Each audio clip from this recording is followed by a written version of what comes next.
Hey guys, this is Ray with DRP Motorsports. I'm standing outside the shop in my shop driveway, and I wanted to show you our new 2024 Mustang GT.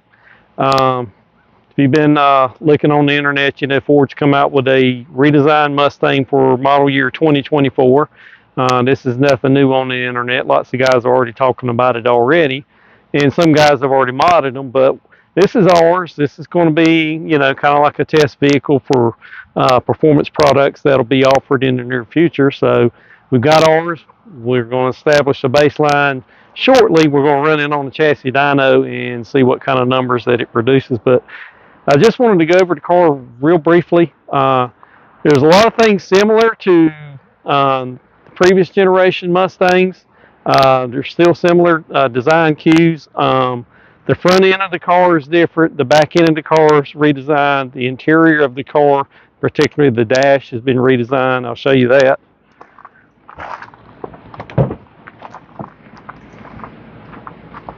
If you're used to the 18 through 23s, you can tell that the dash and the steering wheel and the center console is a little bit different. They've gone to all digital displays. I like it. Looks pretty good. The car is very comfortable. I did order this car with, this is the base GT model with a few options, and it comes with the cloth seats, which I find to be the most comfortable.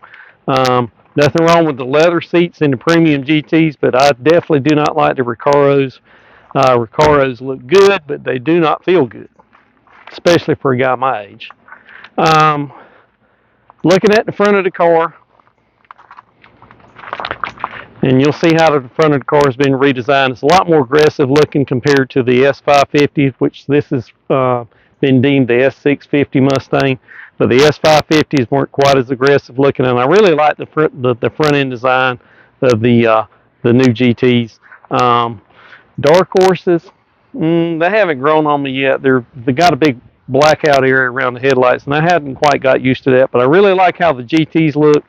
This particular car has the Night Pony option, which includes a blacked out front grille, black badges, and a black painted roof and a black painted spoiler. And I did option for the performance pack on this car, which gives you the optional Brembo brakes and the optional 355 gear ratio versus the was it a 315, I think. Anyways, we opted for those options. This car does have the quad tip active exhaust on it as well. As typical from Ford, it doesn't sound bad, but it's not loud enough for my taste. You bring the camera around here, you can see the back of the car. You can see how this is different compared to the S550. The exhaust is pretty much the same. I think they're pretty much interchangeable, other than the active valve setup's going to be a little bit different. So that's where we're at. We're going to get it strapped down to the chassis dyno, and we're going to get some base numbers. I feel like it's going to basically perform very similar to the S650. Now, one thing that is different with the 24 models, and I'll show it to you, that will make a difference performance-wise, it does have a different intake manifold on this Gen 4 Coyote engine.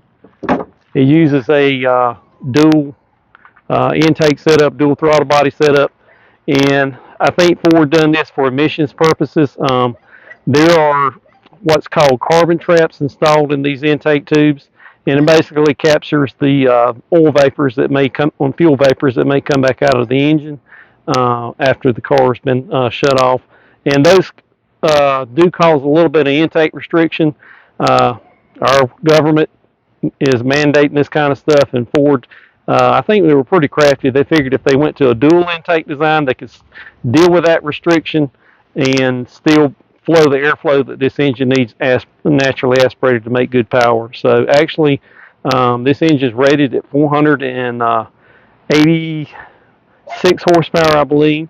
And anyway, just driving the car, it definitely feels like it's got a little more top end horsepower than the original Gen 3 Coyotes. Down low from a dig, it seems like it may be slightly less torquey. Really hard for me to tell, but on top end, it definitely pulls hard. So be interesting to see how it does on the dyno. So as always, guys, Thank you for following along. Stay tuned for more content on this car. And as always, God bless you, and we will see you again soon.